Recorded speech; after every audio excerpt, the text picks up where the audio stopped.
देश भर में यूपीएससी एस्पिरेंट्स को अपने परीक्षा के नतीजों का इंतजार था और ये नतीजे फाइनली शुक्रवार रात को घोषित किए गए। ममता यादव ने इस यूपीएससी परीक्षा ने 5वीं रैंक हासिल की। खास बात यह है कि ममता ने पिछले साल यानी साल 2020 में भी यूपीएससी परीक्षा को अटेम्प्ट किया था, जिसमें उनकी रैंक 556 थी। लेकिन ममता उस रैंक से सेटिस्फाइड नहीं थी और उन्होंने दोबारा साल 2021 में भी इस परीक्षा को दिया और इस बार उनकी रैंक 5वीं रैंक लगी है। तो आइए बात करते हैं ममता से और जानते हैं कि किस तरह से उन्होंने अपनी परीक्षा की तैयारी की। ममता, हमें बताइए कि आपने पिछले साल भी परीक्षा दी, इस बार दोबारा परीक्षा दी, कैसे आपने तैयारी की इस परीक्षा की? मैंने ये तैयारी 2018 में शुरू करी थी। तो उस वक्त मैंने कोचिंग ली थी जीएस के लिए, बट उसके बाद से सेल्फ स्टडी ही कर रही थी। तो मैं कहूँगी कि सेल्फ स्टडी और जैसे कॉन्टिन्यूसली मॉक टेस्ट देना, that was the basic strategy. Other than that I would say कि जो जो मेंस में जैसे हर सब्जेक्ट जो रहता है उसके लिए अलग से एक स्ट्रैटेजी बनाएं, डेडिकेटेडली हर सब्जेक्ट को पढ़ें ताकि उसमें कुछ नया ऐड कर सके फॉर दोज, मतलब कुछ एक्स्ट्रा मार्क्स लेने के लिए। एंड या मतलब कॉन्टीन्यूसली इसमें लगे रहना पड़ता है।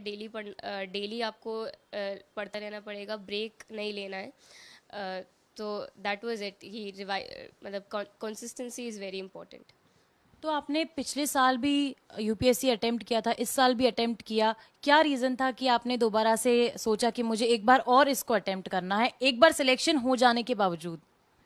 लास्ट ईयर मेरी रैंक 556 थी और मुझे करंटली मैं आईआरपीएस सर्विसेज में ट्रेनिंग में हूँ। बट क्योंकि वो मेरा पहला ही अटेम्प्ट था तो मैंने सोचा कि एक बार और तो देना ही चाहिए रैंक इम्प्रूव करने के लिए, बिकॉज फर्स्ट प्रेफरेंस आईएएस की थी। इसीलिए मैंने सोचा कि I definitely want to give it एक बार और। तो मैंने इस बार फिर दोबारा लिख दिया।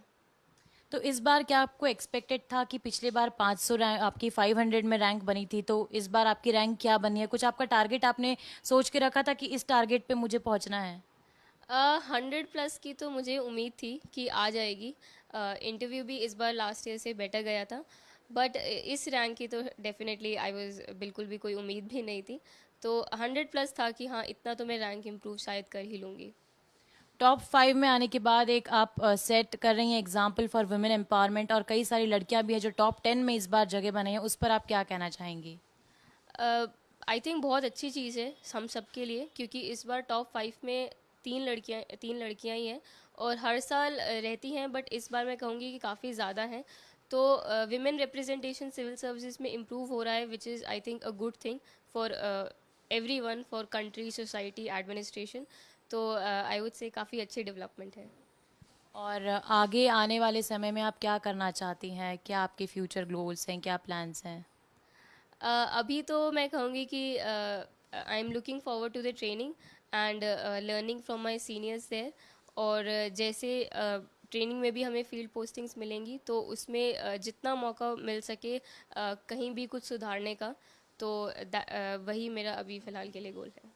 आईआरपीएस की ट्रेनिंग करते वक्त कैसे आपने बैलेंस किया? पढ़ाई भी करनी थी आपको, ट्रेनिंग भी लेनी थी, तो कैसे आपने दोनों को बैलेंस करते हुए तैयारी की? ट्रेनिंग के साथ आई थिंक बैलेंस हो जाती है, क्योंकि मेंस तो मेरा हो ही गया था। मेंस सबसे इम्पॉर्टेंट और हेक्टिक होता है क्योंकि उसका मार्क्स में वेटेज सबसे ज़्यादा रहता है। तो वो हो गया था, तो मैं कहूँगी उतना लोड तो नहीं था, बट इंटरव्यू था और मैंने फॉरेस्ट का एग्ज़ाम भी दिया था।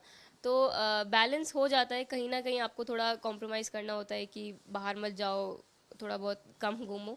तो उसमें कहीं ना कहीं जब भी टाइम मिलता था, थोड़ा बहुत भी ट्रेन में जर्नी कर रहे हैं तब, तो पढ़ लेते थे साथ साथ। तो ऐसा कुछ कभी किया आपने कि सोशल मीडिया से दूर रहे, मोबाइल से दूर रहे, या ऐसी कुछ चीज़ें छोड़ दी थी तैयारी के लिए?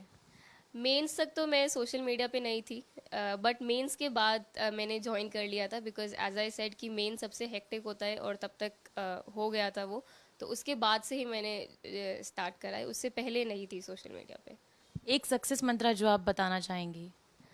आई वुड से एक तो बहुत ही इस एग्ज़ाम के लिए कंसिस्टेंटली पढ़ना है, और दूसरी चीज़ मैं कहूँगी कि इस एग्ज़ाम में आप अकेले होते हैं, आपको कोई बताने वाला नहीं होता है कि क्या सही है क्या गलत है। तो एक तरह से सेल्फ इंट्रोस्पेक्शन बहुत ज़रूरी है अपनी प्रिपरेशन की, कि आप खुद से एनालाइज करें कि क्या सही कर रहे हैं क्या गलत कर रहे हैं। तो consistency and I would say self introspection.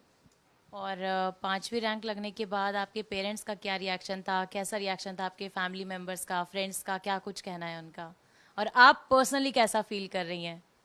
Personally जैसे मैंने कहा कि इस रैंक की मुझे बिल्कुल एक्सपेक्टेशन नहीं थी, तो खुशी भी है एंड आई वुड से थोड़ा भी एक्सेप्ट करने में भी उसे थोड़ा टाइम लगेगा। और फैमिली में भी सब बहुत खुश थे, मम्मी पापा रिलेटिव्स, कल से ही सबका कॉल आ रहा है, सो